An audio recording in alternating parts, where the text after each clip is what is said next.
Molweni and welcome to Milepost, the ultimate hub of African culture where we seek to raise an African tribe. And as always, this is your host, Nqobile Mbali Ngewu. Today I want to speak on a topic that's been plaguing my thoughts for a bit of time now. I've had serious doubts about going down this route because I know openly discussing these kind of things can lead one down a rabbit hole, and it does open one up to endless criticisms. But nonetheless, I think I have a duty to say something. What is going on with the world right now?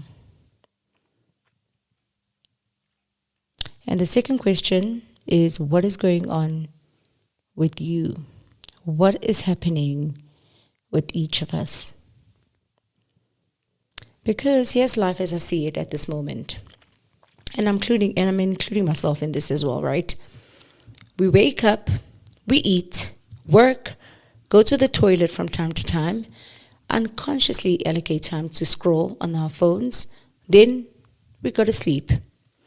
Wake up again the following morning and we repeat all over again. Come month end, we pay our bills because we've earned, in inverted commas, this life of consumerism.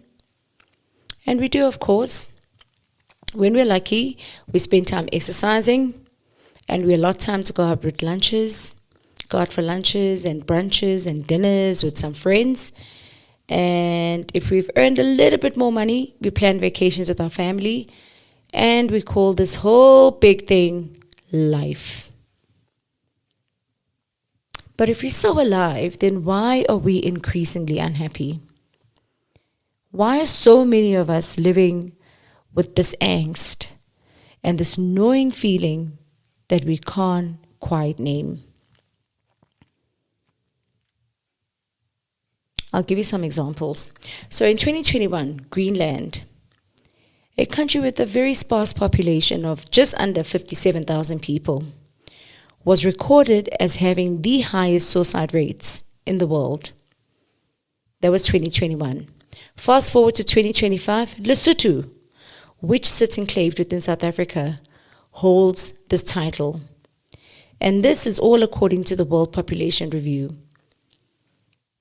And there's an interesting contrast between these two countries, right? Greenland is generally considered a developed country, and it has a high standard of living. And Lesotho is an underdeveloped country. Sorry, actually, to be politically correct, I don't think they call them underdeveloped countries anymore. According to the United Nations, these are now called LDCs, or least developed countries. The most populous countries in the world, China, India, and US, rank highest in depression, whilst an increasing effort is being made by the Japanese government to curb mental illness in their country. And this mental crisis is mostly as a result of work-related issues or stress. On the flip side, countries where unemployment is quite high, mental health issues are seen to be on the rise. An example here, South Africa. Densely populated areas like our urban areas also have recorded higher incidences of bipolar and schizophrenia. And how is it that with a better longevity, physical vitality, and dare I say a better understanding and savviness of digital technology, how is it that the youth, and these are typically ages between 18 and 34, they show significantly higher rates of depression, anxiety, and mental illness? I think I've made my point. And what I'm trying to say is this, right? It appears as though whether you are located in a country with a higher standard of living or not, whether you're in a country that has a higher population or not, whether you're in a city or a rural area, whether you're young or old, we all seem to be in a state of cognitive dissonance, some kind of existential crisis. And essentially, existential crises are inner conflicts that are characterized by the impression that life lacks meaning and by confusion about one's personal identity. I'd like to go so far as to say it's living in a state of persistent chaos, which we've all somehow accepted as it's just life. But more ignorantly, most of us are not even aware that we've been conditioned to accept the systems that have kept us controlled and obedient. At the crux of this existential crisis is a battle of epic spiritual proportions. An invisible battle that is not even fought with fists, not with guns, not even swords, but rather a battle warring against our perception of reality. And I think there are quite a number of methods that this war is being carried out. The news. Several of us have already awakened to the dangers of consuming news on a daily basis. In our efforts to remain informed, we've been submitted ourselves to daily, if not continuous. And by continuous, I mean, I'm thinking here of CNN. Why does that freaking channel run for 24 hours every single day? But it's continuous, right? And it's negative consumption of the news. Bad news, unfortunately, elicits higher emotional engagement, which unfortunately leaves us in fear or anger, but it sells. Social media, that's another system. Your Facebooks, Threads, Instagrams, Snapchats, and the most toxic of all being X, previously known as Twitter, although all of us still call it Twitter. We're exposed to the most vile and the most superficial species of mankind, which hide their own insecurities behind screens and those strange usernames where they don't even give you their names, right? They just put numbers, and that's supposed to be a username. Influencers are out here telling us what to buy, who we talk to, and how we should dress. Algorithms consistently feed us with content that can keep us scrolling for hours. And we have followers, but no true friends, because popularity matters more than authenticity. The third system is the corporate sector. Yep. You sell your time and they keep you busy. It seems like a fair transaction, but is it really? How much do for-profit businesses and corporations make annually? And what portion is allotted to the employees or workers? How is it that selling the most important resource of a human being's existence, which is your time, reaps the least reward and the most dissatisfaction?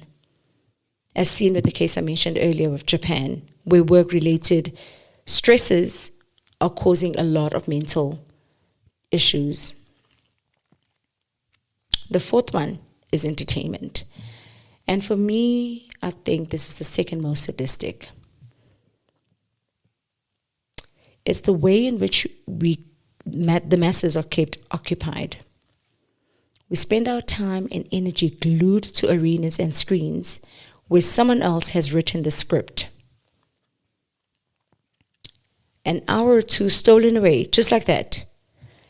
And unfortunately here, we are willing participants, watching senseless and heavily curated, inverted commas, reality, yeah right, TV.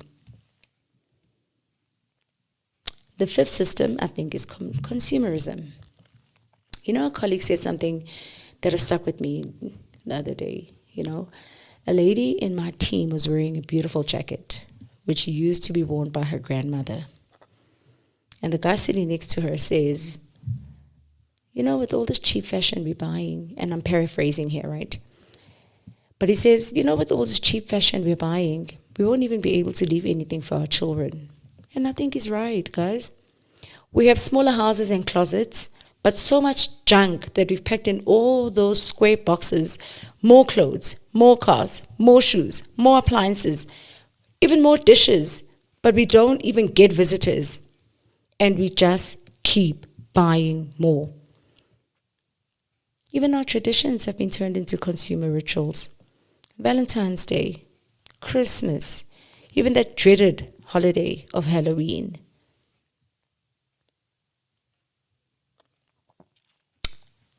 Number 6 is religion. Now, I know I mentioned entertainment as the second most sadistic method, but religion takes it to a whole nother level. So I'm going to spend a little more time on this one because I think essentially this is Existential Crisis is a direct war on our human consciousness. It's a system fraught with mind control tactics that have subtly seeped into our collective psyche. And in our quest to search for truth or the true meaning of life, we've been taken for granted. One thing that all major religions have in common is the gradual siphoning of energy from its believers. You know, a friend of mine shared an interesting term today, so I added this on. And it's something that I wanted to speak on as well. That the term for these religious groups and spiritual orders is egregore. And egregore is a word derived from the Greek word egregoros, which means watcher. An egregore, by definition, is a non-physical autonomous thought form or collective psychic entity that arises from the shared beliefs, emotions, and intentions of a group of people. I'm going to repeat that definition. So it's non-physical, right? It's autonomous thought form or collective psychic entity that arises from the shared beliefs, emotions, and intentions of a group of people. So all the things that I mentioned above can be egregores, right? News channels, social media platforms, companies, schools, countries, sports teams, traditions and practices observed by many people at the same time. For example, ubungoma, astrology, numerology, politicians. Those of you that have heard of the cult of Trump, this is what I mean. And even celebrities, because really, what is the beehive if it's not an egregore?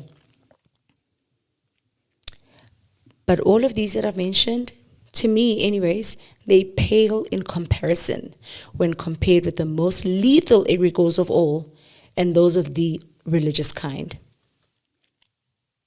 Just how many religions, mystical schools, and spiritual orders have devolved into subsects and cults? I'll answer that for you. All of them. That's all of them. And the difference between a religion and a cult, besides widespread acceptance, is time. It seems as though the longer it's been in existence, the more it can prove its generational endurance and the more accepted it is. There's a deeper conversation here, to be honest, that needs to be had. But like I said to some people before, y'all are not even ready for this conversation. But for now, those who know, they know. Once your energy has been fed into these egregores, you're left feeling depleted, you're fatigued, you're chronically exhausted, and you don't even understand why. Because physically you're alive, but emotionally and spiritually, you're just dead. You're dead. Could it be that in order to protect oneself, we put up with these psychological fences? Fences which, unfortunately, instead of protecting us, lead to further disconnection, and the invisible entrapment act as coffins. Coffins that suffocate life's breath right out of our lungs. These are the systems. And I can't speak on these without touching on the trap of chronological time. In the last episode, I spoke about Kairos. So you can go back and listen to that one as well. And Kairos is divine timing. But today I present chronological time as measured by every second on our clocks. The timeline trap refers to societal pressures that we place upon ourselves to reach certain milestones by a particular age. Whether it be graduating from high school at 18 or having a job by 23, late to 25, getting married by 30, be done with childbearing by 35, being promoted to senior manager by 40, and the list of expectations just go on and on and on. Sadly, I've watched people choose the wrong careers, marry the wrong people, stay in unhealthy relationships for fear of divorce, and trample on friends in the pursuit of corner offices. And at the height of this human depravity is stealing and corruption, killing, and even getting shat on in the face, eating shit in Dubai. You know what? We have 24 hours a day to live. But if we're not living, then these clocks are just traps. I know personally that I sit at work every single day just counting the hours before I go home. And I've even noticed, I don't know whether I'm just feeding it into this thing, but every day, the time moves a little bit fast in the morning, between 8 and 12. After lunch, oh my goodness, I think I'm going to scream. It feels like it takes years for it to be 2 o'clock, 3 o'clock, 4 o'clock. I just feel like screaming, really. But here's an interesting statistic that further cements the timeline trap. Did you know that suicide rates are typically higher on Mondays and on New Year's Eve? And there's a risk of also higher rates on weekends and family holidays like Christmas and Thanksgiving. Did you know that? Because the pressure to conform and be accepted as part of the herd is definitely one of the contributing factors to not only a midlife crisis, squash that, nowadays we even have such a thing called quarter life crisis. So people that are 25 years old are having a crisis. But these things contribute to the existential crisis. Interestingly also, groupthink has been known to result in unchallenged and poor quality decision making. So why are we so intent on groupthink? Why?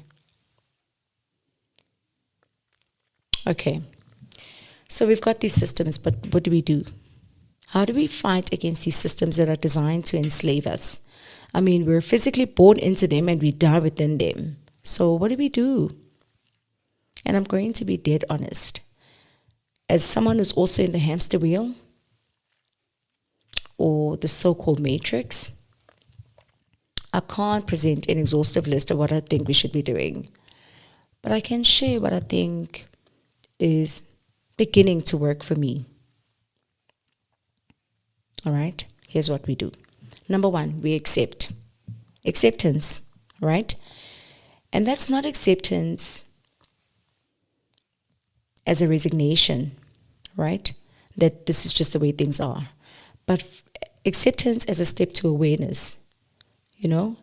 Because I think one cannot begin to change and awaken from something that they do not acknowledge. Secondly, I think we have to seek balance. And this is the balance between extreme consumerism or materialism and seeking of spiritual enlightenment.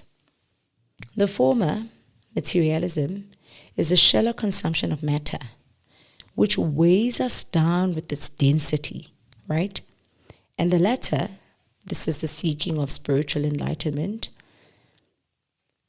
is the unending search for meaning, which leads to a yearning for something beyond ourselves, beyond our realm of control, and it keeps us hoping for a better future even beyond our graves.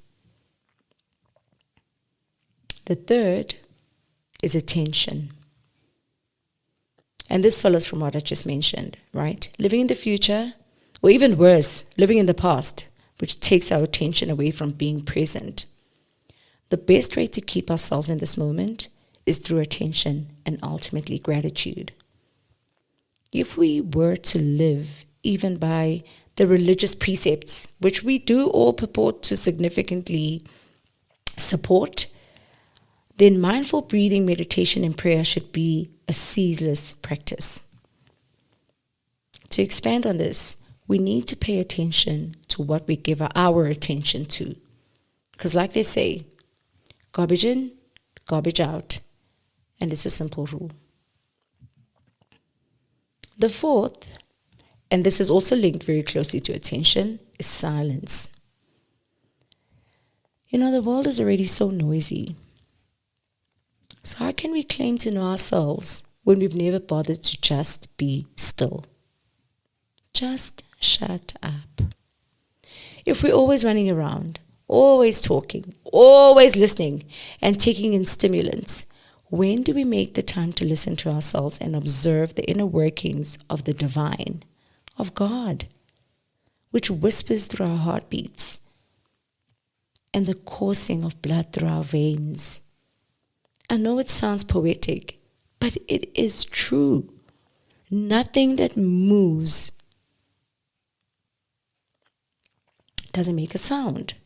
You know, we may not be attuned to it, but it's moving. Even energy moves. Number 5.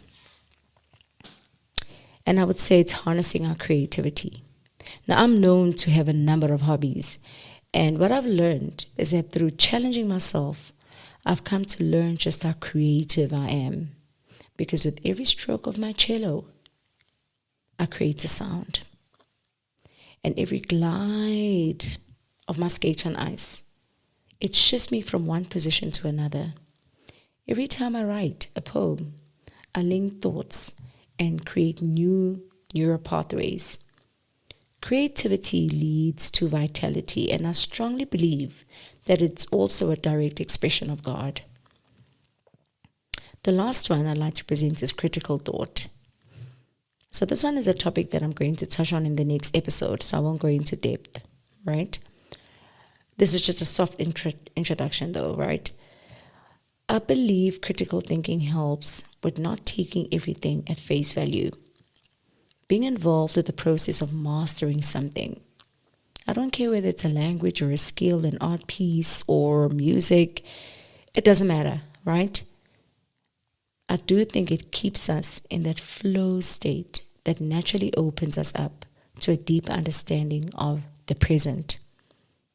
I know it sounds a little bit profound and everything, so I will unpack this in the next episode, which I think I may title The Return to Polymathy. But it's about polymaths, all right? But now, underpinning these 6 methods that I mentioned, I think should be the virtues of Stoicism. And these virtues are wisdom, courage, justice, temperance, which is sometimes defined as moderation or self-control. But there are 4 of them: wisdom, courage, justice, and temperance. Now, the Stoics believed that living in accordance with these virtues was sufficient for one to have a flourishing life. One of the precepts of Stoic belief, which I strongly agree with, amongst everything else, is the one that suggests that we should live according to nature. That's like, for example, accepting seasonality instead of running away from it or hiding from it or fearing it. Unsurprisingly, with temperance or self-control as a virtue, the Stoics warned against destructive emotions, which they call passions. And the four passions are distress, lust, delight, and fear.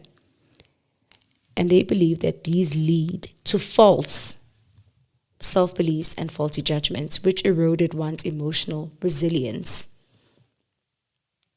Oh, I'm so passionate about this, and I'm passionate about that, I'm passionate about this. Yes, you are passionate, good for you, but are you disciplined? Exactly. Lastly, it goes without saying that acceptance of what we can or cannot control and being present in the moment or awareness are also beliefs of the Stoics. Sure, I didn't mean for this episode to be so long. I can see I'm over 25 minutes now. But I've said quite a lot. And the gist of it all is that one cannot snap out of the grid or awaken to embrace freedom and peace if they insist on not acknowledging the entrapment of our collective consciousness. This very same energy, very same, that we so badly need for our personal creativity, we've been dishing out, giving it away, willingly or unwillingly, to forces that seek to bind us. I know it's not easy. Like Carl Jung said, this is the process of individuation, and it does come at a cost. A lot of people don't want to do it. You don't want to snap out of it because you fear growth. You know, I read up on